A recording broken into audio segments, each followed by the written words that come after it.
All right, hey guys, today we're going to be talking about Thypoch because it's been 1 year since they've been on the market, and I remember hearing about them when they were just rumors, on Leica rumors and all that, and they kind of appeared out of nowhere. And in the last year, I've had the opportunity to collaborate with them on many projects.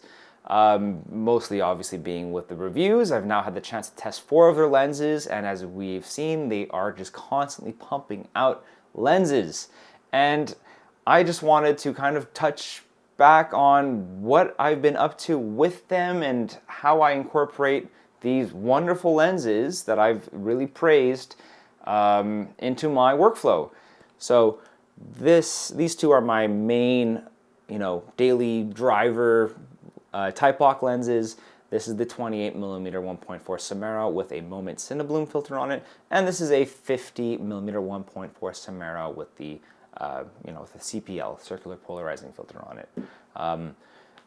First of all, the 28mm came out earlier this year, and I was super excited about it. Obviously, Thypoch entered the market with a 35 1.4 Simera, and that lens is absolute kick-ass. It is a perfect counterpart to the 35mm Summilux FLE.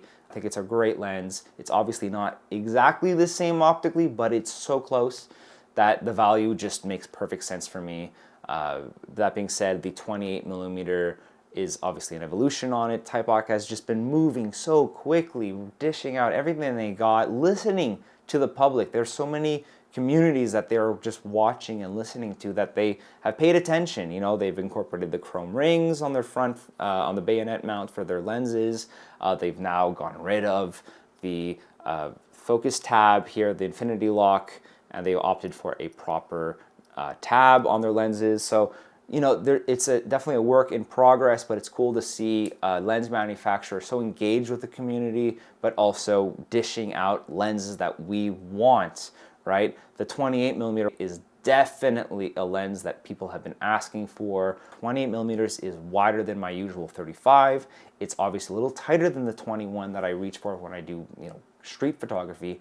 But when I went to New York City, on behalf of Thypoch, mind you, for B&H, I used the 28mm 1.4 and of course the brand new at the time Thypoch Eureka. This is the aluminum one. Check out the review I dropped before.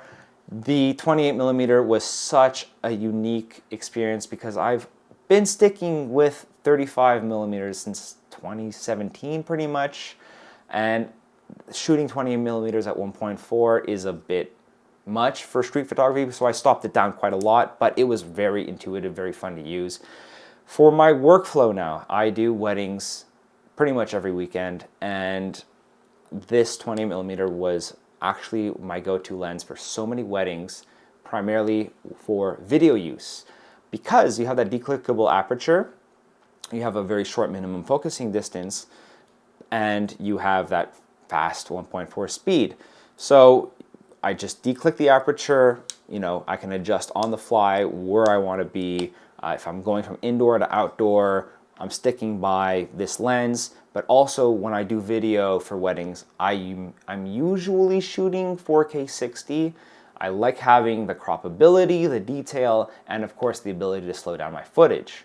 But all my cameras, the Sony a7R5 here, a7 IV, and my Leica SL2S, all have one thing in common when you shoot 4K 60, and that is a cropped image, a 1.5 crop. So when you crop 28mm, suddenly you're at around 40mm, right? Give or take. So that gives me enough breathing room to have field of view that I want. And that's why I've really come to love this 28mm. The cinebloom filter here from Moment that I have on, this is the 10%, is also a nice addition because it lowers a bit of that modern look that you get from this lens, because it is a very modern optic. And it introduces a little bit more of that glow, that haze to the image, which I like, especially when I'm working at least with lenses like the 35 steel rim. Having a super modern lens next to that very flary, hazy lens, this kind of blurs the lines just a bit more. So definitely check out getting a halation filter for your lens if you're willing to, if you want to, give it a little bit more of a vintage touch. And as for the 50mm, This is my second 50, if you will. I like the minimum focusing distance. It's a crutch for my 50 Summilux spherical because I just can't live without the 50 Summilux spherical. That being said, this lens is so similar that it's always on a B camera, or it's not on one of my cameras. It's on Emma's camera because we're shooting together, doing these weddings together. And when we come back and look at the footage, the lines get blurred so easily. It's so hard to distinguish one from the next. And that's where I guess I was very right about my opinion about this lens. I think it is a very worthy Leica Summilux counterpart, and diving into our workflow, they're so similar. There are differences when you start diving into the files, but watch my review on that. You'll see they're not as big as you would think. Now, the Eureka as well is a wild card because I just enjoy using this for personal use. When I first tried it, it was in New York City when I was, at B&H for Thypoch, and I took this out for a spin for the whole day, and I fell in love with this lens. It really did feel like just a modern 50 Summicron collapsible, and I really enjoyed it for that.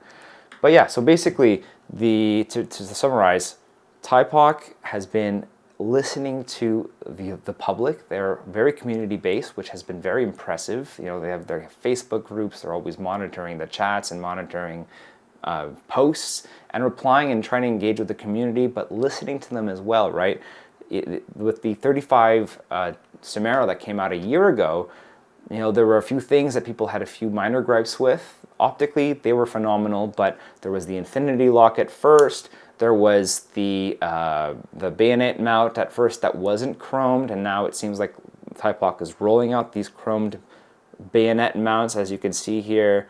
This is nice and metal, so when you mount the hoods, although I never use a hood, you don't have to worry about scratching away the anodized filling. And of course, they've omitted the Infinity lock that's right here, and they've gone with a proper tab. And I think that was definitely a missing touch because you don't really need an Infinity lock. That's a carryover from LTM lenses from way back in the 1950s. So cute homage, but this is very refined, and it's nice to see a lens manufacturer actively listening and engaging with their users and creating products for them. And for that, I really, really respect the brand. And also, speaking of which, they've been around for a year now, and they're really trying to shake up the market because they lowered their prices now by 10%, and they also have Black Friday deals if you're watching this in time for Black Friday. Definitely jump on it. If you're looking at one of these lenses, now is definitely time to buy it. I'm going to drop some affiliate links in the description below. If you guys can click on those, obviously, if you purchase anything, it will help support this channel, and that would be greatly appreciated. Camtec now sells Thypoch lenses, so definitely get your Thypoch lenses from Camtec if you can.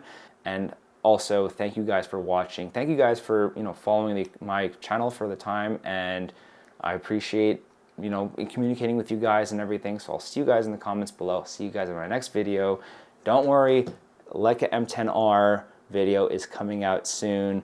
I've had this camera now for 6 months, so I've really gone to put it through its paces, and I can't wait to share what it's like to have this dream camera of mine, at least. So see you guys real soon, and of course, don't forget to like, subscribe. Cheers.